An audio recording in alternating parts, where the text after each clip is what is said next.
Good morning, fourth grade.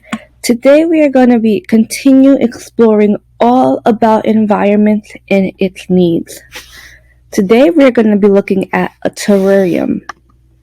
A terrarium is a clear container that is filled with plants and small animals to model the habitat that is needed for these organisms. A terrarium is very similar to an aquarium. An aquarium is similar to a glass container. It has different fish and different underwater plants. Today we are looking at a terrarium, and this is a home for animals that live on earth and not in water. So we're going to be reading in our FOSS ebook about environment from pages 13 to 14, and we're going to be reading all about terrariums. Let's find out more about these glass containers that are habitats for animals. Setting up a terrarium. People enjoy having plants around. Some people grow plants in gardens. Others grow plants in pots in their homes. Some people grow plants in terrariums. A terrarium is a container with plants growing inside. A terrarium can also be a habitat for small animals found in a garden. If you look over here, this is an example of a terrarium inside a mason jar. Notice how it has lots of rocks and a bit of soil and also a little green plant growing out of it. Terrariums can be any size and shape. Any clear container can be made into a terrarium. It should have a deep layer of soil and lid to keep moisture inside. It also needs to be large enough to hold the plants and animals you want to keep inside. A well-planned terrarium provides a good environment for living things. So a terrarium is like a small version of a habitat.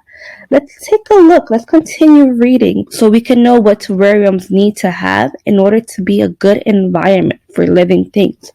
Do you have a prediction of what a terrarium needs to be a good environment? So, what makes a good terrarium environment?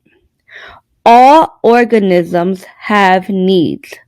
Plants need air, water, nutrients, light, space, and the proper temperature.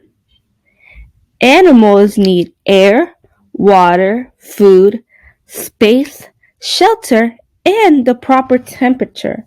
The needs of plants and animals are very similar. They both need water, food, air, space, and a proper temperature to be able to grow. Plants can be a very good source of food or shelter for some animals. In habitats, animals and plants work together to provide food and homes, especially the plants for the animals. Not every kind of plant needs the same environment. Some plants need a lot of water. Others require only a small amount. Like cactus, they don't need much water. Some plants need bright light, while others thrive or grow in shade. Some plants grow best in cool temperatures, and others thrive in heat. An organism environment is everything that surrounds and affects it. Each part or component of an organism environment is an environmental factor. We discussed some environmental factors. Let's continue reading to see what are the different types of environmental factors.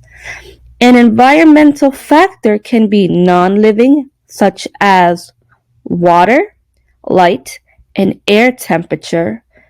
Environmental factors also can be living, like all plants and animals surrounding in an organism. These are the different things that make up the environment: the water, light, air, plants, and animals. So, when making a terrarium, which is a model version of a habitat or an environment, you need to think about the environmental factors for plants and animals that will live in it. What kind of soil will you use? Will you have one kind of plant or several kinds? How many water will you provide for the organisms and how often? How will air flow through the container? Where should the terrarium be placed in the room for light and temperature? These are all questions that need to be thought about when creating terrariums or establishing environments for living things. Environments need to provide water for all living things, soil so plants can grow, and also have a good amount of temperature so the living things can grow and flourish. For example, if we were to place a cactus plant in a tundra, would it grow? A cactus plant wouldn't survive. It will be very cold, and it will be very cold for the cactus and it will not be able to grow. Or if we were to place a tall Amazon tree in a desert, would it grow? It wouldn't be able to grow in the desert. It is too dry. These are all the different factors in the environment is what makes up for each of the plants and animals that are able to grow. It is now time to check in on our radish plants. Alright, so this is our daily check-in on our radishes plants. This is, we have cup A, which is receiving sun only. We take a look at it, it seems the soil is very dry. There is no plant growing in yet. Alright, now we're gonna check in on cup B. Cup B is only receiving water, but it is sitting in a dark room. So I'm gonna water cup B now.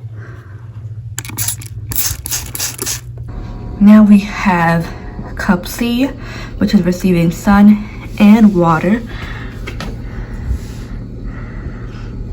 It's only day 2, so we don't see nothing growing yet, but we are going to water it. I'm going to water it, and then we'll be checking in tomorrow to see if we see anything sprout on any of these plants. Before we go, I also want to remind you that we do have our Unit 5 test, all about environments test. We will take it next week. I want you to start preparing, and you guys can use the study guide, which is if you go to classwork, scroll past weekly agenda, past resources, and then on test review, you shall see the Unit 5 study guide environment. There is 2 study guides available. One available in English, and then one available in Spanish. This is the Spanish version. It has all the different vocabularies and also the questions of what organisms need to survive, and all the different types of environments. And if we go back to classwork and click on the second link, we'll have the English version, which has the same information, on it. It has our 4 vocabulary words that we have been discussing in this unit. It has the question, what do living things need to survive? The 6 different environments that we discussed, and it describes them. Your test will be next week, Thursday if you are in Miss Covenant's class, or Friday if you are in Miss Albert's, Miss Anderson, Miss Flores, Miss Melvin, or Miss Muniz's class. So make sure that you use the study guide to prepare for the test. We are also going to have a review session for tomorrow's lesson, and I will also be stopping in next week in the morning to review with you guys. If you have any questions, just visit me during office hours. I am available from in office hours from 2 o'clock all the way till 3:30.